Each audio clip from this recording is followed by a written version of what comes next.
आप देख रहे हैं समाचार एजेंसी ऑफ इंडिया में साई न्यूज। नमस्कार, आप देख रहे हैं देश की पहली डिजिटल न्यूज एजेंसी समाचार एजेंसी ऑफ इंडिया की साई न्यूज। इसके धर्म प्रभाग में आपका स्वागत है। अब आपको पितरपक्ष के तीसरे दिन किस विधि विधान के साथ किया जाए श्राद्ध के बारे में बताते हैं। आशा है आपको यह पसंद आएगा। आप इसे ध्यान पूर्वक सुनिए और धर्म लाभ लीजिए। आइए सुनते हैं पितरपक्ष के तीसरे दिवस के बारे में विस्तार से। पितृपक्ष में ये काम बिल्कुल भी न करें, वरना पितर हो जाएंगे नाराज। पितृपक्ष का तीसरा दिन, जानिए किस तरह करे पितरों का तर्पण। आप देख, सुन और पढ़ रहे हैं समाचार एजेंसी ऑफ इंडिया की साई न्यूज के धर्म प्रभाग में विभिन्न जानकारियों के संबंध में। सनातन धर्म में हर साल भाद्रपद पूर्णिमा तिथि से पितृपक्ष शुरू हो जाते हैं एवं अमावस्या तक ये चलते हैं। इस साल रविवार 6 सितंबर 2025 से पितृपक्ष आरंभ हो गया है। यह 21 सितंबर को पड़ने वाली सर्व पितर मोक्ष अमावस्या तक चलेगा। धार्मिक मान्यताओं के अनुसार पितृपक्ष में पितृलोक से धरती लोक पर पितर आते हैं। इस दौरान श्राद्ध कर्म से पितर प्रसन्न होते हैं और परिवार के सदस्यों पर अपना आशीर्वाद बनाए रखते हैं। आइए जानते हैं पितृपक्ष के तीसरे दिन श्राद्ध कर्म के लिए शुभ मुहूर्त व श्राद्ध करने की आसान विधि के संबंध में।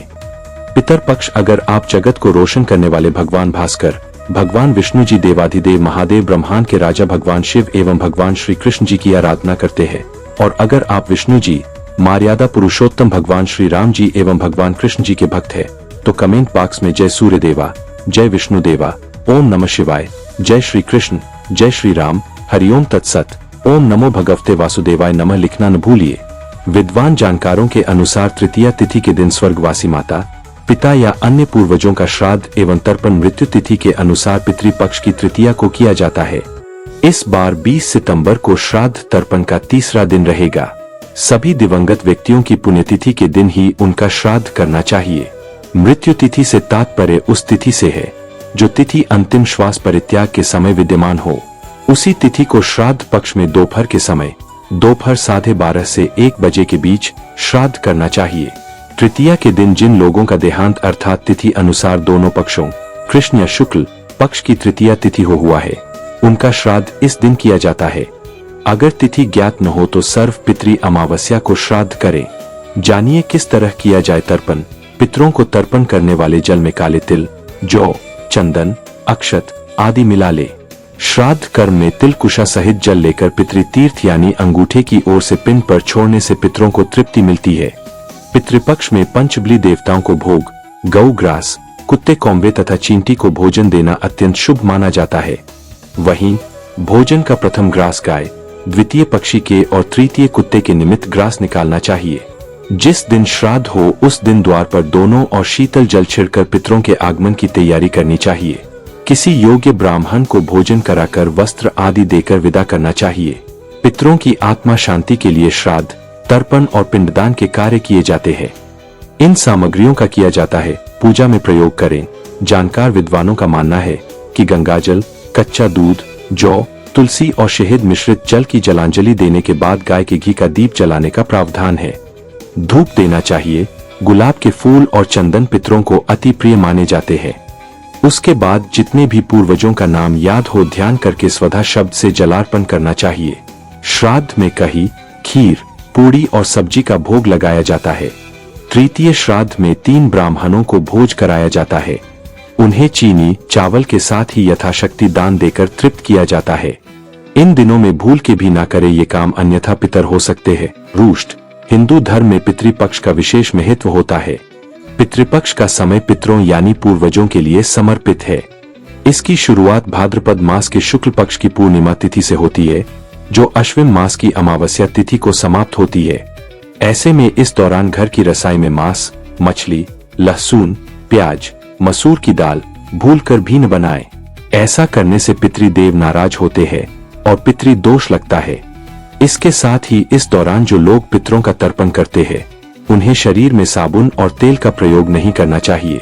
पितृपक्ष के दौरान नए कपड़े, भूमि, भवन सहित सभी प्रकार के मांगलिक कार्य वर्जित होते हैं। इस दौरान कोई भी मांगलिक काम करने से परहेज करें। माना जाता है कि इस तरह श्राद्ध कर्म करने से पितरों को मिलता है बैकुंठ में निवास।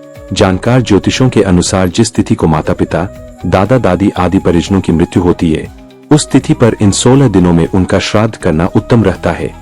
जब पितरों के पुत्र या पौत्र द्वारा श्राद्ध किया जाता है तो पितृलोक में भ्रमण करने से मुक्ति मिलकर पूर्वजों को मोक्ष प्राप्त हो जाता है।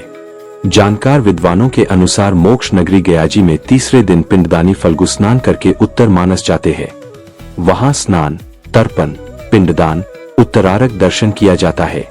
वहां से मौन होकर सूरज कुंड आकर उसके उदीची कनखल और दक्षिण मानस तीर्थों में स्नान, तर्पण, पिंडदान और दक्षिणारक का दर्शन करना चाहिए। फिर पूजन करके फल्गु किनारे जाकर तर्पण करें और भगवान गदाधर जी का दर्शन एवं पूजन करें। श्राद्ध करने की आसान विधि जानिए। जिस तिथि में पितरों का श्राद्ध करना हो उस दिन सुबह जल्दी उठें। स्नानादि के बाद स्वच्छ कपड़े धारण करें।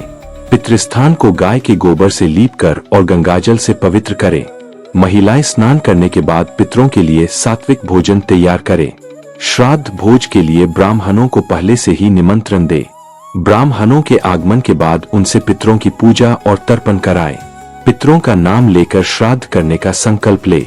जल में काला तिल मिलाकर पितरों को तर्पण दे। पितरों के निमित्त अग्नि में गाय का दूध, घी, खीर और दही अर्पित करें। चावल के पिंड बनाकर पितरों को अर्पित करें। ब्राह्मण को पूरे सम्मान के साथ भोजन कराएं। अपनी क्षमतानुसार दान दक्षिणा दे। इसके बाद आशीर्वाद लेकर उन्हें विदा करें। श्राद्ध में पितरों के अलावा कौए, देव, गाय और चींटी को भोजन खिलाने का प्रावधान है।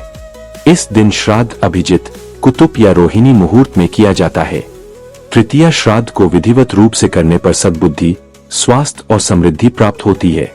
गंगा जल, कच्चा दूध, जौ, तुलसी और शहद मिश्रित जल की जलांजलि देने के बाद गाय के घी का दीप जलाकर, धूप देकर, गुलाब के पुष्प और चंदन अर्पित किया जाता है।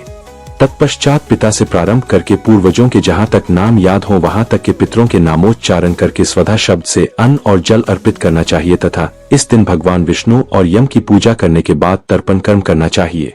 पितरी के निमित्त लक्ष्मीप्ति का ध्यान करके गीता का 3 अध्याय का पाठ करें। पितरी श्राद्ध में कही, भात, खीर, पूरी और सब्जी का भोग लगाते हैं। पितरों के लिए बनाया गया भोजन रखें और अंगूठे से जल अर्पित करें। इसके बाद भोजन को गाय, कौवे और फिर कुत्ते और चींटियों को खिलाएं। तृतीय श्राद्ध में 3 ब्राह्मणों को भोजन कराया जाता है। उन्हें शक्कर, वस्त्र, चावल और यथाशक्ति दक्षिणा देकर तृप्त करें। इस दिन गृह कलह न करें। मांसाहार, बैंगन, प्याज, लहसुन, बासी भोजन, सफेद तिल, मूली, लौकी, काला नमक, सत्तू, जीरा, मसूर की दाल, सरसों का साग, चना आदि खाना वर्जित माना गया है। यदि कोई इनका उपयोग करता है तो पितर नाराज हो जाते हैं। इस दिन शराब पीना, मांस खाना, श्राद्ध के दौरान चरखा चलाना, मांगलिक कार्य करना, झूठ बोलना और ब्याज का धंधा करने से भी पितरी नाराज हो जाते हैं। हरि ओम। पितर पक्ष अगर आप जगत को रोशन करने वाले भगवान भास्कर, भगवान विष्णु जी, देवाधिदेव महादेव, ब्रह्मांड के राजा भगवान शिव एवं भगवान श्री कृष्ण जी की आराधना करते हैं और अगर आप विष्णु जी एवं भगवान कृष्ण जी, मर्यादा पुरुषोत्तम भगवान श्री राम जी के भक्त है तो कमेंट बॉक्स में जय सूर्य देवा, जय विष्णु देवा, ओम नमः शिवाय, जय श्री कृष्ण, हरिओम तत्सत, जय श्री राम, ओम नमो भगवते वासुदेवाय नमः लिखना न भूलिए।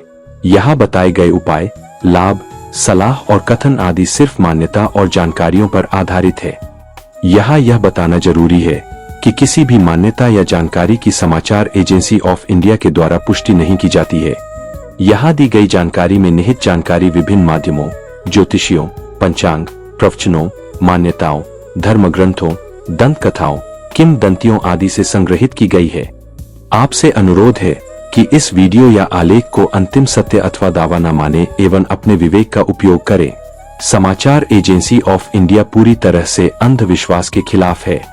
किसी भी जानकारी या मान्यता को अमल में लाने से पहले संबंधित विशेषज्ञ से सलाह ले। अगर आपको समाचार एजेंसी ऑफ इंडिया में खबरें आदि पसंद आ रही हो तो आप इसे लाइक, शेयर व सब्सक्राइब अवश्य करें। हम नई जानकारी लेकर फिर हाजिर होंगे, तब तक के लिए इजाजत दीजिए। हरि ओम। समाचार एजेंसी ऑफ इंडिया की साई न्यूज में प्रसारित खबरें, गीत, गजल, भजन आदि पसंद आ रहे हों तो आप इसे लाइक, सब्सक्राइब व शेयर जरूर करें। कमेंट बॉक्स में लिखकर बताएं कि आपको ये कैसे लग रहे हैं। यह भी बताएं कि आप और क्या क्या देखना व सुनना चाहते हैं। फिलहाल समय है आपसे इजाजत लेने का। आप सभी स्वस्थ रहें, मस्त रहें। बोलिए जय विष्णु देवा।